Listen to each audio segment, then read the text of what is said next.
Hello mga loves! Magpaparehistro ako ng sasakyan. I-share ko na rin sa inyo kung paano yung step-by-step na gagawin nyo kapag magpaparehistro kayo ng sasakyan. Meron dito sa amin one-stop shop, meron ng smoke emission test, meron ng registration, and merong kuhaan ng TPL. Located siya along MacArthur sa May San Agustin. Opposite siya ng Vista Mall and likod ng Grace Lane Hotel. Kapila na ang aking baby.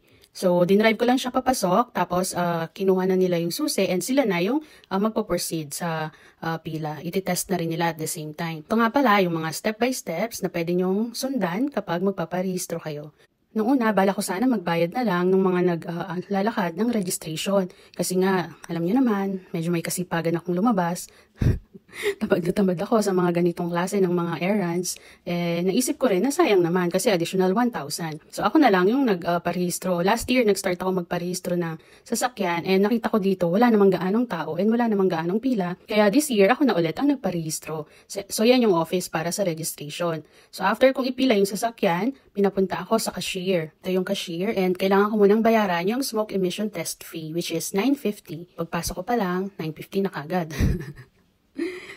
So, pagkatapos nating magbayad ng smoke emission test, iti-test nila yung sasakyan. Kailangan ko lang antayin yung result ng aking smoke emission test. Sa mga kasunod na steps, nasa part 2 ng video na ito, sana panoorin din ninyo. Thank you for watching. God bless. Bye-bye!